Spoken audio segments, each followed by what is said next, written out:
Hello students, मैं पीयूष राजपूत और आपका अपना चैनल पीयूष कोचिंग क्लासेस। जैसे बच्चों हमारे केस स्टडी क्वेश्चंस की एक सीरीज चल रही है और हम अपने पी ब्लॉक एलिमेंट्स के पैसेज को कर रहे थे और 20 पैसेज हमारे कंप्लीट हो गए हैं। उसी को आगे बढ़ाते हैं और देखते हैं पैसेज नंबर 21 क्या कहता है। कहता है halogen elements show great resemblance to one other to their chemical behaviour and properties of their compound with other elements. There is however a progressive change in their properties from F through Cl Br to At. F is the most reactive among the halogens, in fact, from all other elements, and it has a certain other properties that set it apart from the other halogens. Okay. आपको assertion और reasons है, आपको ये तो पता ही है कि भाई ABCD में क्या है, फिर भी मैं आपको बता देता हूँ। अगर फर्स्ट ऑप्शन आपके लिए तब होता है जब आपका assertion और reason दोनों ही सही हैं और वो दूसरे को एक्सप्लेन करते हैं। assertion reason सही तो हैं लेकिन एक्सप्लेनेशन नहीं है।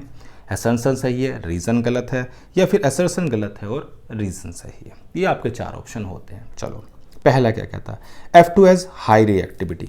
बिल्कुल सही है भाई। फ्लोरीन जो होता है वो मोस्ट रिएक्टिव होता है, या नहीं होता कि फ्लोरीन जो है वो मोस्ट इलेक्ट्रोनेगेटिव भी है, जिसकी वजह से ये आपका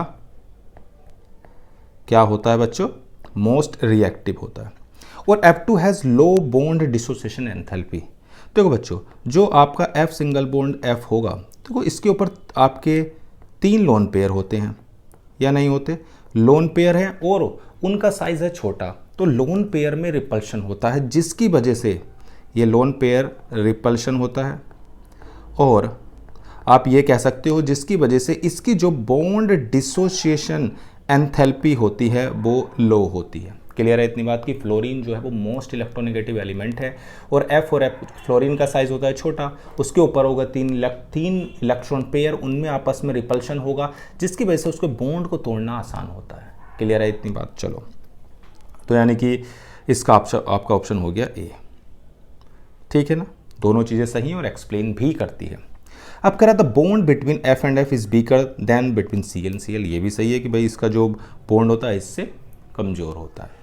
अब कह रहा atomic size of F is smaller than that of Cl। ये भी ठीक है कि भाई क्लोरीन का साइज बड़ा है, फ्लोरीन का छोटा है, जिसकी वजह से इलेक्ट्रॉन रिपल्शन हो रहा है और उसका बॉन्ड वीक होता है। दोनों बातें बिल्कुल सही हैं और इसका भी ऑप्शन बच्चों ए होगा। क्लियर है इतनी बात। चलो आगे बढ़ते हैं।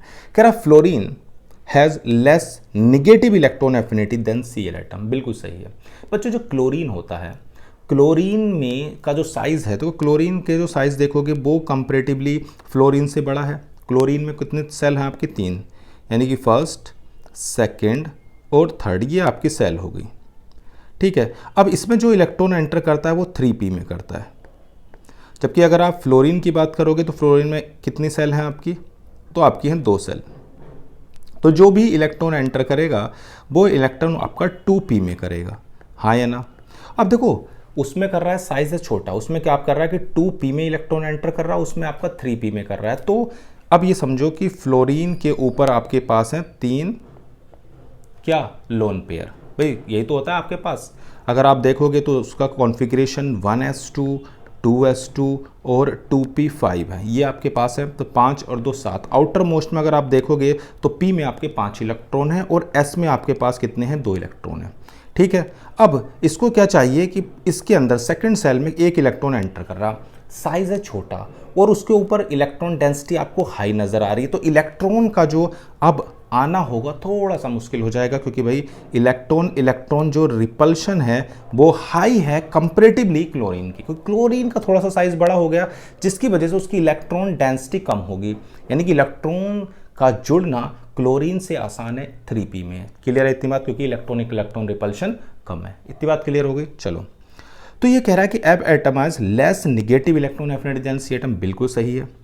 Additional electron are repelled more effectively by 3p electron Cl than इतना। ये गलत है। 3p में रिपल्शन कम है, 2p में रिपल्शन ज़्यादा है। तो ऑप्शन देखोगे कि असर्शन तो सही है लेकिन जो उसका रीज़न है वो गलत है। तो ऑप्शन बच्चों हो जाता है सी। कोई दिक्कत तो नहीं। चलो अगले बात है। कह रहा fluorine is the strongest oxidising agent in halogen. बिल्कुल सही बात है। जो फ्लोरीन है वो सबसे ज़्यादा स्ट्रॉन्गेस्ट के नाम आपका ऑक्सीडाइजिंग एजेंट है। क्यों? क्योंकि उसका स्टैंडर्ड रिडक्शन पोटेंशियल, या बोल सकते हो जो इसका इलेक्ट्रोड पोटेंशियल है वो हाई होता है। क्या है? हाई इलेक्ट्रोड पोटेंशियल है, जिसकी वजह से वो आपका एक स्ट्रॉन्ग ऑक्सीडाइजिंग एजेंट है। It displace other halogen from its aqua solution, बिल्कुल सही है, वो दूसरे हेलोजन को क्या कर देता है, डिस्प्लेस कर देता है। तो दोनों बातें बिल्कुल सही हैं, लेकिन वो उसको एक्सप्लेन नहीं करती, क्योंकि उसका ऑक्सीडाइजिंग एजेंट होने का रीज़न है उसके हाई इलेक्ट्रोड पोटेंशियल का होना। तो दोनों सही हैं, तो आपका ऑप्शन हो जाता है बी। कोई दिक्कत तो नहीं है, हो गया क्लियर। यानी कि इसमें हमने देखा कि जो फ्लोरीन है, फ्लोरीन का साइज़ छोटा है, इलेक्ट्रॉन डेंसिटी हाई है उस पर, और इलेक्ट्रोनिगेटिविटी हाई होती है। तो ये तो कह सकते हो कि उसको सबसे मोस्ट इलेक्ट्रोनिगेटिव एलिमेंट है, लेकिन उसकी जो इलेक्ट्रॉन एफिनिटी होती है वो क्लोरीन से कम होती है। क्लियर है, उसका रीज़न है इलेक्ट्रॉन इलेक्ट्रॉन का रिपल्शन होना। तो ये पैसेज आपको बिल्कुल क्लियर हो गया हो। तो बच्चों आज की क्लास में सिर्फ इतना ही। Thank you.